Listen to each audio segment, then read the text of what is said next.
Hello, friends. We're back, your favorite podcast show of the week. This is Location Weekly. This is episode number 621.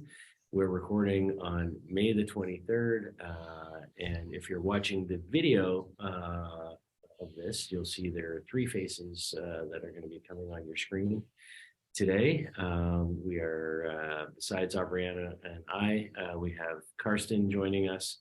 Not from Germany, because he's in Toronto with me. We're just sitting in different offices today. So, yeah, so that's kind of fun and exciting. And yeah, how's everybody doing? Brianna, what's new? Yeah, things are good. It's like such a busy time of year right now, I think, for work and kids about to get out of school and just like nonstop presentations and meetings and it's just go, go, go. So I am like ready for a little bit of summer chill, just like hanging out outside, sipping something cold, enjoying time with friends. But I know there's lots of other things that are happening. Everybody's gearing up for Cannes and Retail Loco. So just Yeah, stay on top of everybody going a million different directions. How about you yeah, guys? it's Good to it's see you kind of both. that like that mad rush right into until summer is actually here and people start to relax. But like trying to cram all the last minute conferences and activities and work meetings and all that stuff in before you can actually take that little break. So I hear I you. know. I know. I keep telling myself, okay, it's just a sprint, but it's starting to feel like a marathon that is a sprint, like just constantly. A Yeah, sprinting marathon. It's not fun. there you go. And Karsten, how are you? Absolutely great. Great to be here in Toronto. For us, it's also kind of a sprint. So Retail Loco is just 21 days ahead from now when we're recording. So a lot of things to do there, organizational wise, and also attendees, social media stuff. And I personally, we're attending now 4 shows in a row. So just 3 in North America, which I'm here for a month. So that's great. But on the other hand, it was very exhausting first time for me in Denver at the American Alliance of Museums, the annual meeting last week. So that was last weekend, actually. So that was great. Different space, cool people, but very exhausting. Yeah, I'm with you. It's a marathon we're in. Yeah, yeah. So, but yeah, the weather's getting better. Everything's kind of moving in that direction now, except for my Blue Jays. They're going the wrong way. They keep losing. So, Like the Raptors. Thanks for that. anyhow, all right. We have a good show for you because there's three of us. We actually have three stories, not four, that we're each going to work through today. So I'll let Aubriana kick us off. All right. Well, we are starting with a retail story. This is based on Little Words Project. And if you're not familiar, this company has been around. I would still say they are a startup very much, but they've been around for maybe about 10 years. It was founded by Adriana Carrig. And the idea was to share positivity, spread positivity through these word bracelets. And then also encouraging people to pass on their jewelry to someone who potentially could use that encouraging message, right? It might say something like sister or faith or a friend or whatever. And you can also do some unique designs like that you decide to do. But what's really interesting here is they've had a few retail locations started online. Now they're growing their retail fleet. So they had a store that launched here a couple years ago down on Bleecker Street. And they have some interesting places to go inside the store beyond just going and purchasing pre-made bracelets. They have this like bar where you can go and make your own, create your own, build your own, unique bracelets. And that's apparently been a big draw. They're starting to open more stores in Miami and Tampa, I think is going to launch next month. But what's really interesting is like, we talk a lot about, or we're hearing a lot about all of these stores, these retail locations that are closing, right? You hear like Bed Bath and Beyond, and Harmon and all of these others that are starting to close their doors. But here we're hearing about more that are starting online and now spreading out into the retail space. And I think there's two things that are kind of happening here. One, it's like there's a need for experiential. So they feel like they're just starting to scratch the surface with this company specifically, and that in providing these experiences are driving more and more people from that online experience to that offline experience. And they're also using data to do that, right? So what are they learning about their consumers online that they can apply to the retail? And then what do they start to learn in the retail location that perhaps is different in how people engage? So I think that it's showing retail is not dead. It is not all moving, to this e-commerce experience, but it can work together. But in order to draw that crowd, you need those experiences. So they're talking about doing things like birthday parties or, maybe like experiences with, bachelorette parties or something like that, where you can come in and create something and leave with it. And they're very much centered around more of like that Mother's Day holidays or, something like graduation, kind of those tentpole events that happen in people's lives. And so I think there's a lot that you can do with this. I love that they're also starting to bring in other brands and other lines into that location beyond that. So it's really more of like that boutique feel, but it's definitely something to come in and not just purchase, but also have that, emotional connection as you make something and take it with you. So I think it's interesting. It's a trend to watch. What do you guys think? Karsten, you want to go first? Yeah, let me jump into that. We can see that more and more, that from the pure e-commerce and online businesses, companies coming back to the real retail stores and retail ideas, but it's all driven by experiences. So it's all more, I explain you the product, doesn't matter if it's sports good like bikes, and as you mentioned, so this kind of parties, things like that. So yes, I love this, but at the end of the day, you need a connected system. And so it works the way around from the e-commerce into retail and physical retail. The other way is very hard. So being a established retailer and then going online and have the same experience, that's hard. We see that in Europe with a sports good company like called Decathlon. They're doing the perfect way because they build it up all in one system. So it's all connected. And I think that's super interesting. And we have to see more of that. Asif, what about you? Yeah, I mean, for me, I like that they're kind of, bringing the data across from the e-commerce side to improve what's happening in the physical retail and going the other way. I think that's really interesting.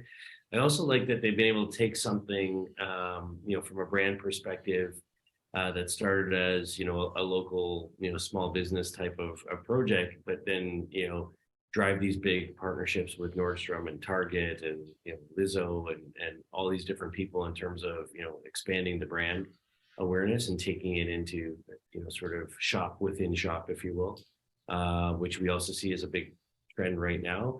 And I think the other thing for me with this story is it's about positivity, right? It's about saying something positive, having kind words, having things that in times where it's tough and we've come out of COVID and mental health issues and all sorts of things going on.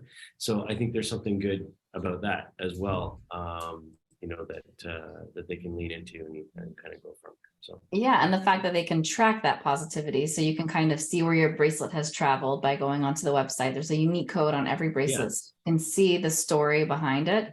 So I think that's like a fun and obviously very almost like location centric. So seeing how something has moved around versus how we move around.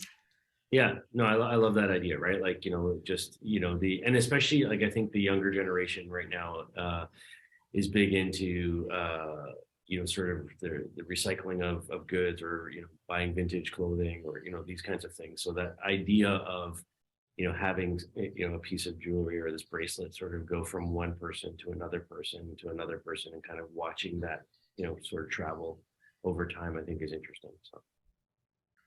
All right, Karsten, over to you for our second story.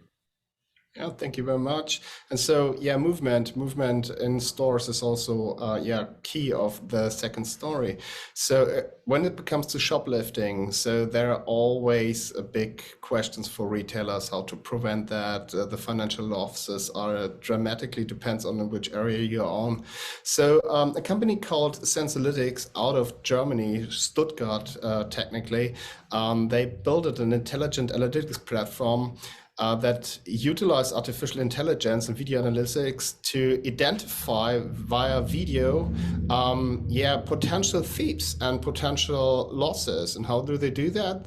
They install cameras in the store. And by the movement of the people, you can find out by using AI if this people is doing something suspicious, or is that just a regular shopper who's just interested in things like that. And so that comes to the point that unusual movements can detect it, and then there will be alert. And then you can react as a retailer directly and see, okay, this guy obviously is doing something which is unusual. Just have a look. So maybe it's a regular customer, but look twice is better than this.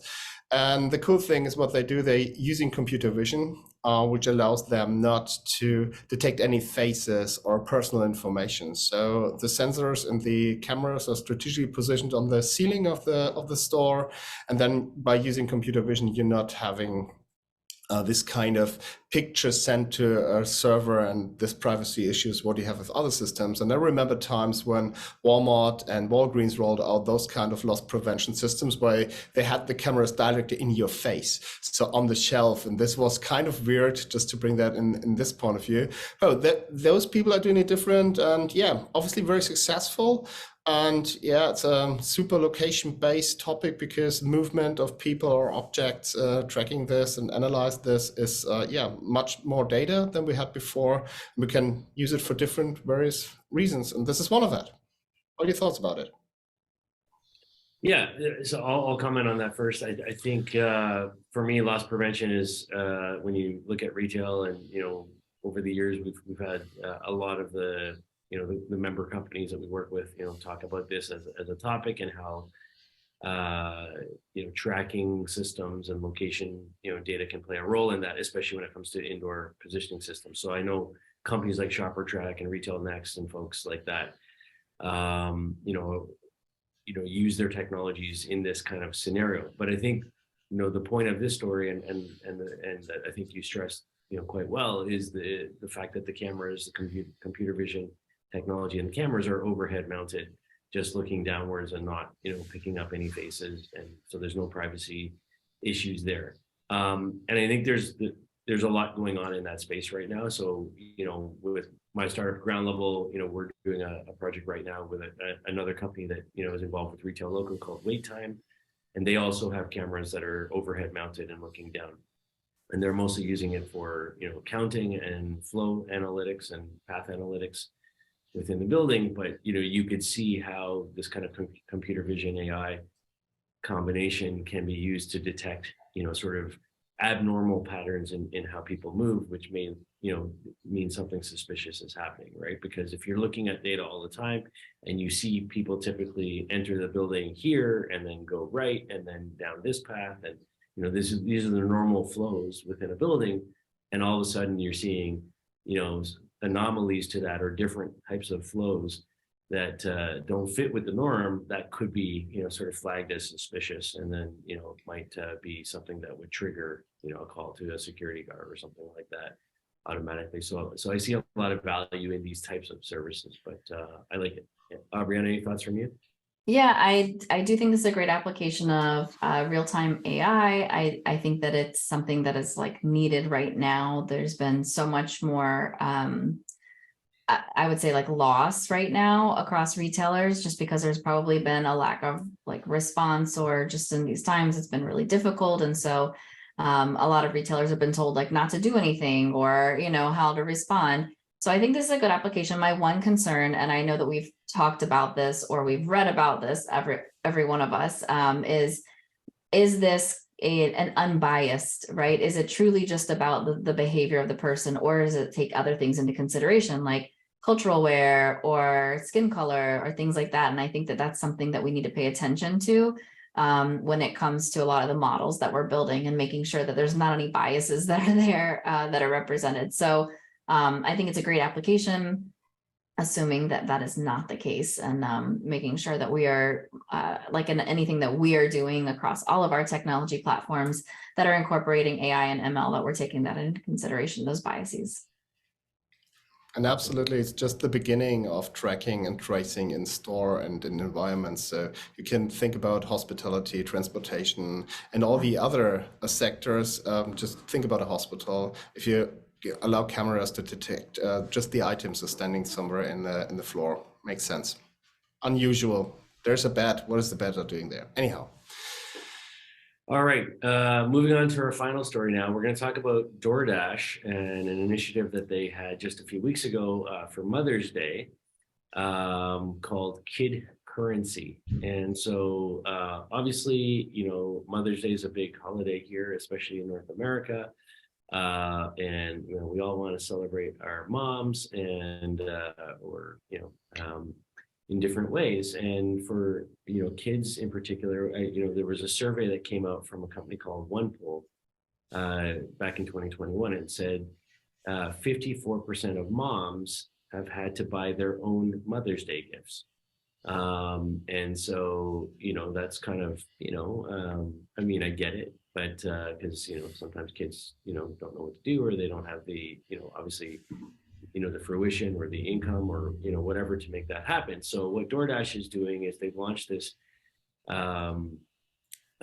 payment platform called Kid Currency that allows children to purchase flowers for their moms, but to do it using sort of just things that they might have or have access to in exchange instead of money. So I think it's kind of interesting in that way. And it enables them to do that. And the other thing that I like about this story is that it's kind of bringing DoorDash now, down as from a branding perspective down to a younger generation potentially that maybe they haven't had exposure to before. So I think that's interesting. So basically the way it works is the parents or the guardian, can share a photo of the item that they received, the flowers that they received on social media, and there's a hashtag called Kid Currency or sweepstakes, and you can tag DoorDash. And then they randomly select, there's a bit of a contest to this of those posts, 400 of those that they pick receive promo codes for DoorDash worth $75 off of an order of flowers through the app. And as far as the current currency is concerned, like it's really interesting. Like they can trade in all sorts of different items, essentially, including Carson's favorite, which is earthworms. That they dug up in their garden or we had a conversation before about that. Yes. So I mean, they accept all kinds of forms of currency: googly eyes, beads, seashells, toys, doll shoes, and like even earthworms. So I think it's kind of interesting. I think it's fun. I think it's a great way to get kids engaged and celebrating their mothers, but also a great way, like I said, to get the DoorDash brand already in the minds of youngsters, as they grow and kind of, have that income or want to, sort of engage at that level. They already know DoorDash. Not unlike, the story we were talking about a few weeks ago in Metaverse, where Walmart, has their Playland. And if you listen to the Walmart executives as to why they're jumping into the Metaverse and creating this Playland, it's because they want that Walmart brand to be already in the minds of these young people as they grow older and are able to actually go and shop at Walmarts in person on their own. Like they've started, from a younger generation, and kind of building that brand awareness and setting in their minds. So I think this is kind of interesting. I think it's there's a fun aspect to it, and I think it's from a branding point of view, brilliant. Brianna? Yeah, I love this story. I do think it's really fun. And it goes maybe a little bit beyond the handmade notes that I adore getting on Mother's Day that are misspelled and, say things like, what do you love about your mom? And I love when she sings nothing to me. But I think this is like really catchy. And I feel like this is something that could be expanded upon as well. When you think about like holidays and, also parents want to get rid of toys, right? Like we want to get rid of things, we want to purge. So making your kids decide to do it themselves in exchange for maybe buying a gift for somebody else. I think it's a great initiative. Now I could do without the earthworms, although I will take those over, a lot of the other slime and crazy stuff that my kids want to play with these days. So I mean, like from a father point of view for Father's Day, I mean, I do enjoy fishing, so an earthworm could come in handy. Hey, there you go. Yeah. Carson, First of all, we also on this one. Yeah, so first of all, we have Mother's Day there. It's just created by the Association of Flower Shops in the 1920s in Europe. So this is where it comes from. Anyhow, just side note. Anyhow, I love the idea to give in exchange of what the kids build it or just collected something away. I know this is marketing, but the story behind that is it's a great idea to make that visible and also to attract new generations to get used to the brand and get in the positive atmosphere. So good job on that side. Indeed. Yeah, so that's our show for this week. You've been listening and watching episode number 621 of Location Weekly. Thank you, everybody, for your time. If you have story ideas, of course, reach out to us. We'd love to hear about them and add them into upcoming shows.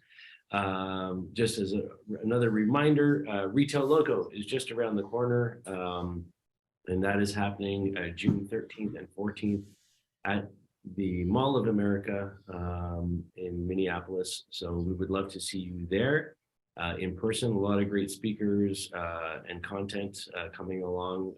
Still a couple of opportunities to get involved as well. So if you see yourselves in the agenda, we might be able to fit you in. Reach out to Carson or I or Aubriana about that and make that happen. So June 13th, 14th, just go to the lbma.org site and you can find information there about that. And we'll see you next week with another show. Thanks, everybody. Take care. Bye. Bye. Thank you. Bye.